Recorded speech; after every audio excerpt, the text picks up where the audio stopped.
I always thought silence was comforting. My little two-story house on the edge of Richmond, Virginia, had always been my safe place, the one spot in the world where my thoughts weren't loud and the past couldn't reach me. That night, the silence felt different. Too still. Too heavy. I had just changed into my pajamas and was heading to the bathroom to brush my teeth, thinking about the meetings I had the next morning at the office and whether I should take my lunch or grab something from the cafe down the street. Everything was normal, ordinary. Calm. Then at exactly midnight, the knock came. It wasn't a gentle tap. It wasn't a confused visitor or a neighbor needing something. It was three sharp, hurried blows against the wood. The kind of knocks that don't ask for your attention, but demand it. I froze, toothbrush in hand, wondering if I had imagined it. When the second set of knocks came, this time even faster, my heart lurched. No one visited me at midnight. No one should be at my door at that hour. I walked down the hallway slowly, every footstep echoing in my chest. The hallway light flickered slightly, as if reacting to my tension. When I reached the door, I hesitated. My hand stopped inches from the handle. Somewhere deep in my bones, something told me that on the other side of that door was a shift in my life that I could never undo. I opened it anyway. And there she was. My twin sister, Lila, stood trembling on my doorstep, her long black hair tangled and sticking to her cheeks. The porch light revealed her face before I truly saw her eyes. Her left eye was swollen shut, the skin around it dark purple with red streaks. A deep cut sat at the corner of her mouth. Her right hand clutched the railing as if it were the only thing keeping her upright. Her knees buckled slightly when she saw me, but she managed to whisper, "Please don't send me back." In that instant, the world around me warped. My throat closed. I grabbed her before she collapsed fully, pulling her inside and shutting the door behind us with my foot. She weighed almost nothing in my arms. Her body shook violently, not from the cold, but from fear, something raw and wild that made even the air in my house feel unsafe. She tried to speak again, but the words tangled in her breath.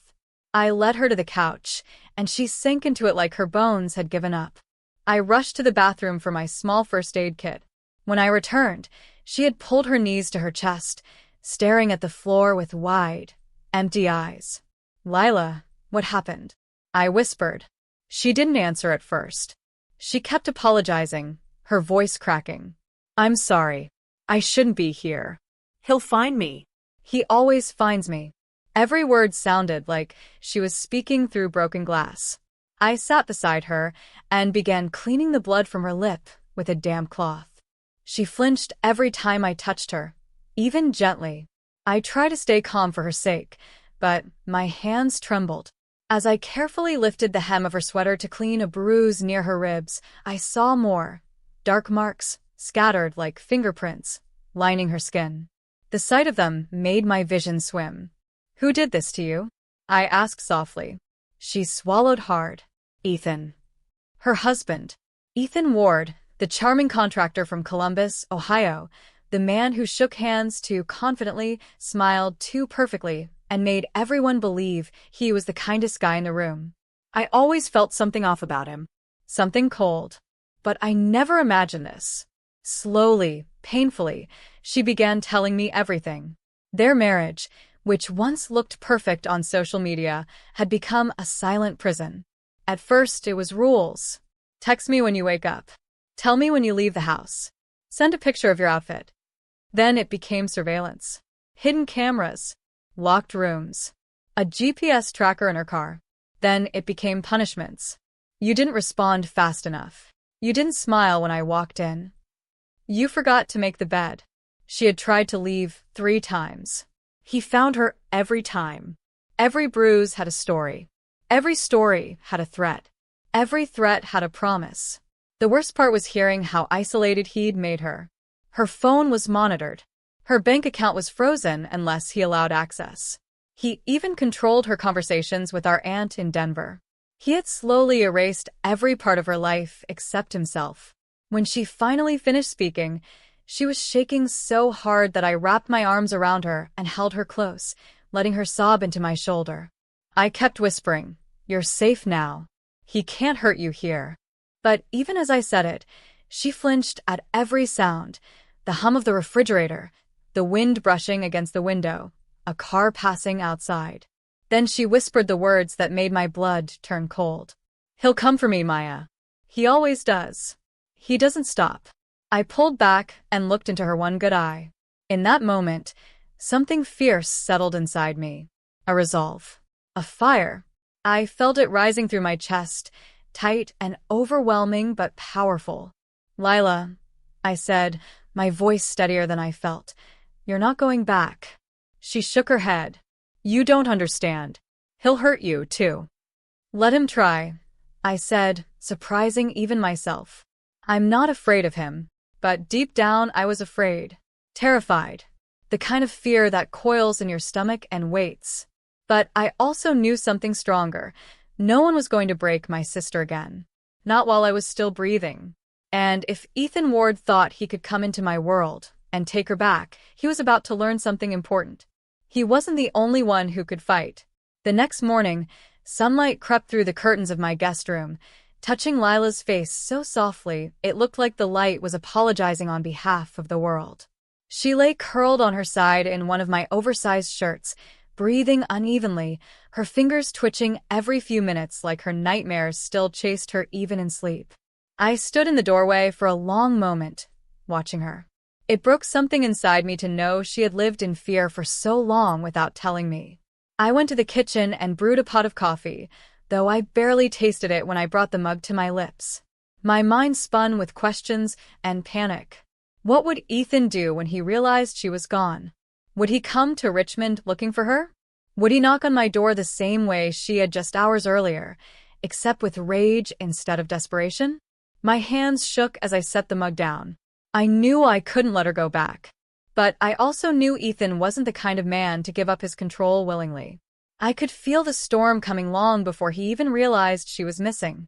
At 8:30, my phone buzzed. The screen showed an unfamiliar number, and for a split second, I thought it might be Ethan.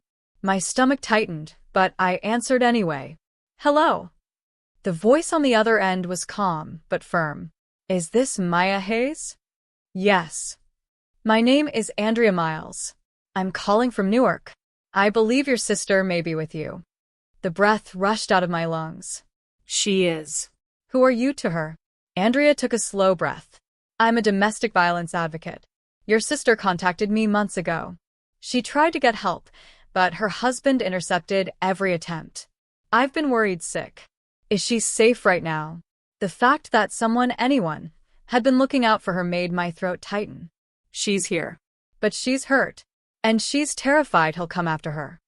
Andrea's tone shifted to something sharper. He will. Ethan Ward is extremely dangerous. He hides his mistakes. He intimidates witnesses. And he knows how to twist the story in his favor. If he realizes she's gone, he'll likely file a missing person report and claim she's mentally unwell. He's done it before. My heart stuttered. Before? You mean with someone else? There was a beat of silence. Yes, she finally said. This isn't his first time. A cold wave rushed through me. Every bruise on my sister's skin suddenly felt even heavier. So what do we do? I whispered. Andrea exhaled. Legally, we need proof. Physical evidence, recordings, confessions, anything showing he is abusive and controlling. Without it, he'll spin the narrative and drag her back. And if he does, she won't have another chance. I looked down the hallway toward the guest room, where Lila lay unaware of this conversation. The weight of everything pressed against my ribs. Evidence. Proof. Confession. It sounded impossible. And yet, as Andrea spoke, something began forming in my mind. A reckless idea. A dangerous one. Maya? Andrea asked, sensing my silence. Are you still with me? Yes. My voice trembled. I have an idea, but it's risky. Tell me. I told her everything. The fact that Lila and I were identical twins. That people had been mixing us up since preschool. That even our father used to joke that he needed to see us talk to know who was who. And that Ethan had only met me a handful of times. Brief dinners, rushed holiday visits, moments too short for him to notice the tiny differences between us. What if I went instead of her? What if I entered the house as her? What if I gathered the proof she could never safely collect? When I finished explaining, my heart hammered so loudly I almost didn't hear Andrea's response. "You're brave," she said softly, "but this is extremely dangerous." "I know. And you understand what kind of man he is. I saw what he did to my sister. I understand enough." She went quiet, letting the weight of my words settle. "If you do this," she said finally, "you won't be alone. I know an officer in Columbus, Detective Rowan James. He's helped me with cases like this before. If you get the evidence, he will act immediately. I'll arrange a signal between us. A phrase you can text. Once we get it, we move." I felt both terrified and strangely steady. A plan was forming. A direction. A path out of the darkness. When Lila woke, her eyes were swollen and her voice faint. She sat at my kitchen table, fingers wrapped around the mug Andrea insisted she warm her hands with. She didn't drink, just stared into the steam, as if reading her past inside it.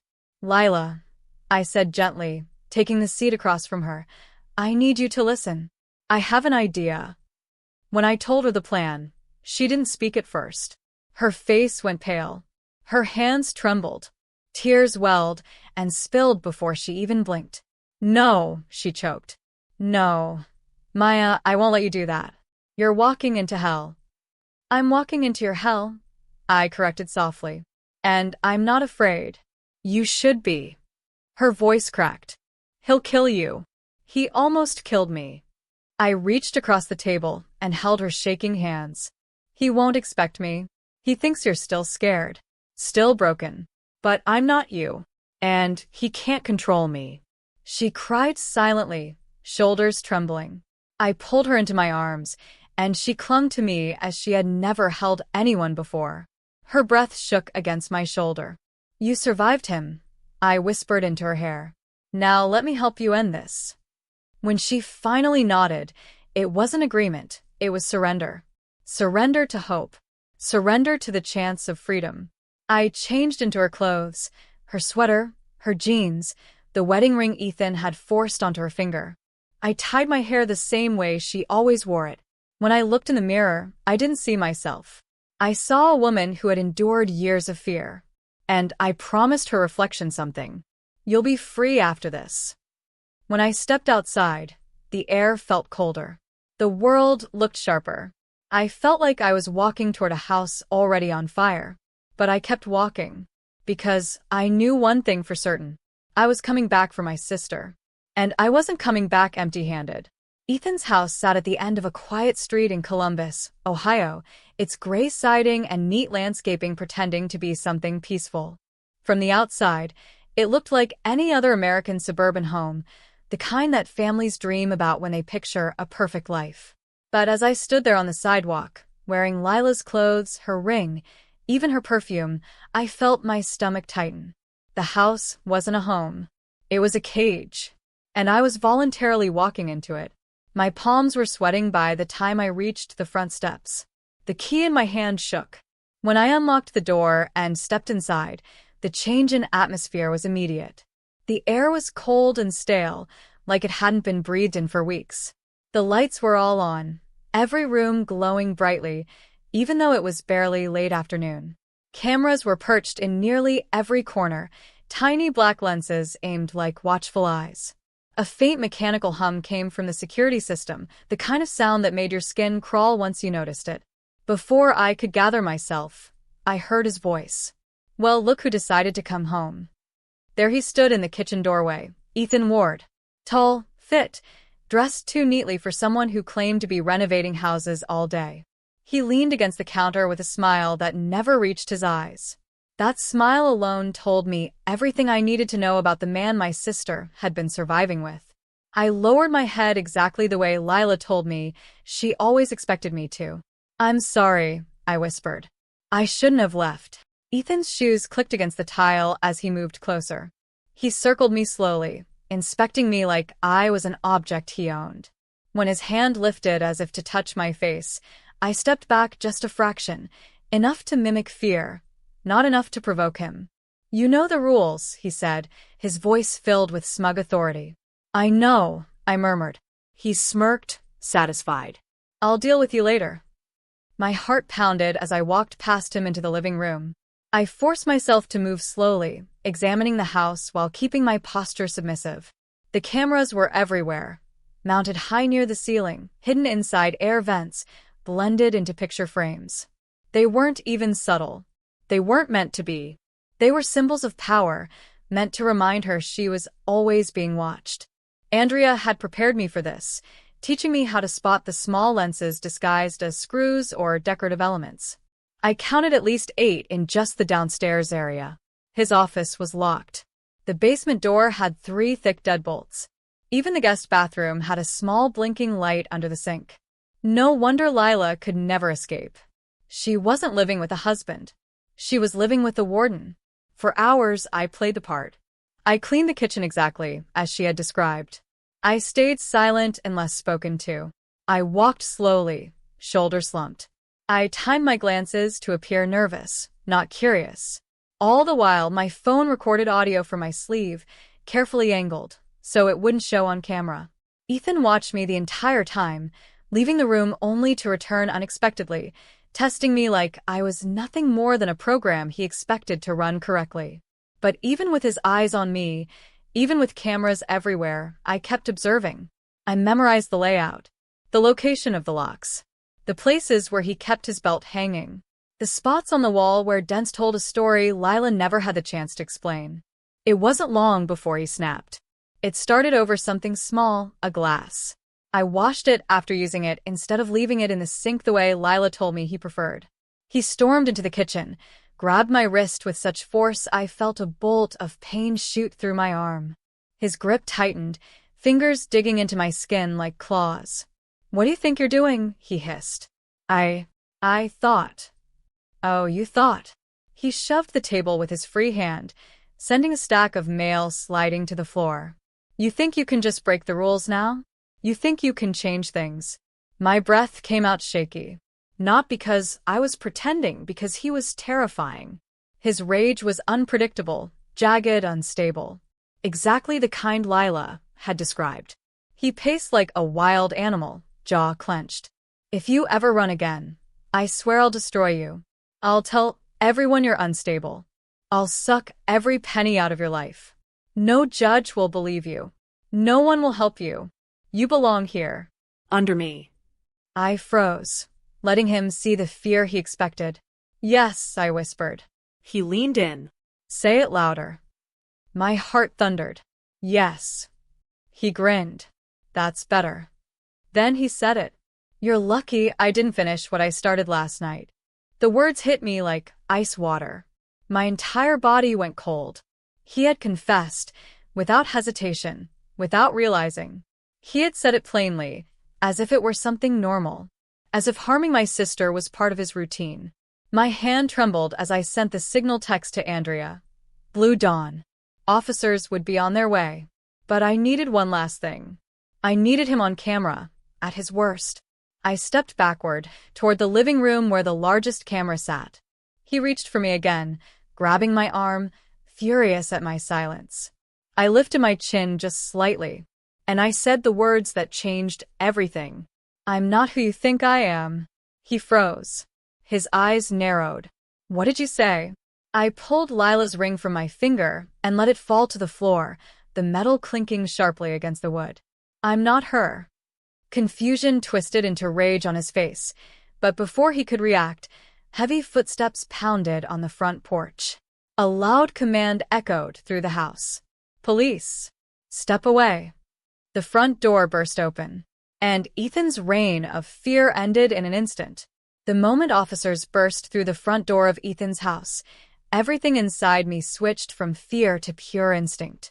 Their voices cut sharply through the tense air, ordering him to step back, to keep his hands visible, to stand still. Ethan didn't comply at first. He lunged toward me, fingers curled like claws, eyes wild with the kind of rage only a man losing control could express. But before he could touch me, an officer stepped between us, blocking him with a practiced movement that made Ethan stumble backward. "This is my house," he roared. "My wife. My rules." His voice cracked with desperation. Not love, ownership, power he believed he was entitled to. But the officers were already reviewing the short clips I had managed to record, the audio files Andrea had forwarded, the still images Detective Rowan copied from the camera feed. As one officer lifted my sleeve and saw the fresh bruises forming in the exact shape of Ethan's fingers, the last of his excuses crumbled. He didn't see evidence. He only saw betrayal. "You're nothing without me," he spat as the handcuffs clicked around his wrists. "She's nothing. She'll crawl back. You'll all see. She'll crawl." I stepped forward, heart pounding with a mix of exhaustion, adrenaline, and fury I had held in for hours. "She'll never crawl again," I said, my voice steady. "Not to you. Not ever." For the first time since entering that house, I felt something resembling power return to my chest. Not dominance. Not revenge. Just clarity. Pure, steady clarity. Ethan was escorted out into the cold Ohio night, shouting the entire way. His screams echoed across the street as neighbors peeked through blinds and doors cracked open. People who probably thought he was charming, respectable, a model husband. Now, they saw the truth. They watched him shrink inside the back of the patrol car, reduced to a furious man in handcuffs. And I watched too, my breath finally easing as the car pulled away. Inside the house, the silence felt different. Not oppressive like before. Not cold. It felt like the house itself had been holding its breath and could finally exhale. When Detective Rowan walked over to me, he placed a steady hand on my shoulder. "You did something incredibly brave tonight." I nodded, though I wasn't sure bravery was the right word. I wasn't fearless. I had been terrified. My voice had cracked. My heart had almost stopped several times. But I had done it. And for Lila, I would do it again. Rowan continued. "Your sister is safe. And, because of what you did tonight, she will stay safe. This kind of evidence, judges can't ignore it." When I finally walked out of the house, the air felt colder, sharper, like it was washing the last traces of him from my lungs. I climbed into the car Andrea arranged for me, and she met my eyes with a look that was equal parts relief and admiration. "You kept your promise," she said softly. I stared out the window as we drove away, watching the house fade behind us. I had to. By the time I reached Richmond early the next morning, the sky was pale blue, stretched thin with dawn. My house looked warm from a distance, the small porch light still glowing, the curtains pulled shut. For the first time since the ordeal began, I felt my knees weaken at the sight of home. I stepped inside quietly, but Lila was already awake. She sat at my kitchen table wearing my favorite gray pajama top, sleeves rolled over her hands. She held a mug of coffee, but her fingers trembled too much for her to drink. When she saw me, her breath hitched. The mug rattled. Then she stood so quickly the chair scraped across the floor. "Maya," she whispered, voice breaking. I nodded. She ran into my arms, her body collapsing into mine with a force that nearly knocked me off balance. She sobbed hard, deep, shaking sobs that came from the part of her soul she had kept locked away for too long. I held her tight, resting my chin on the top of her head, letting her cry until her breath steadied. "It's over," I murmured. "He can't hurt you anymore." She pulled back, eyes swollen and glassy. "You could have been killed." "I know," I said softly. "But I wasn't." And you're safe. That's all that matters. Over the next few days, her strength slowly returned. She still jolted at sudden noises, still woke with nightmares, still flinched when someone walked too quickly past her, but she also smiled a little more each morning. Not big smiles, not the old ones, but gentle ones, fragile beginnings of healing. Our Aunt Margaret, who lived in a warm, cheerful home in Denver, Colorado, insisted that Lila come stay with her until she fully recovered. Margaret had always been a safe place for both of us, soft-spoken, fiercely protective, and steady in ways our childhood never was. Lila hesitated at first, afraid of being a burden, but Margaret dismissed the idea completely. When Lila hugged me goodbye before leaving with her, she held me longer than she ever had in our lives. "I don't know how to live without fear," she whispered. But I want to try. "For the first time, I want to try." "You will," I promised. One breath at a time. Legal proceedings moved quickly after Ethan's arrest. Detectives found extensive surveillance footage stored on his devices. The locked basement hid boxes of printed rules he forced her to sign. His office contained fake emails he created to isolate her from friends and family. It was worse than I imagined. But every detail strengthened the case. He was charged with domestic violence, unlawful surveillance, coercive control, and attempted assault. He was denied bail. His company faced lawsuits from employees unaware of his hidden nature. His reputation disintegrated faster than he had ever expected. But none of that felt like victory. The real victory was watching my sister rediscover freedom. The first night she slept in Denver, she called me, crying softly but not from fear, from relief. "You saved me, Maya," she whispered. I shook my head, though she couldn't see it. No. "You saved yourself. I just walked into the fire with you." After the call ended, I sat in my quiet Richmond home with my hands wrapped around a warm cup of tea, letting the weight of everything settle. And I finally understood something I had never fully felt before. Sisters don't just share a face. They share survival. They share courage. They share their breath when the other forgets how to breathe. And for the first time in years, my twin sister was finally free.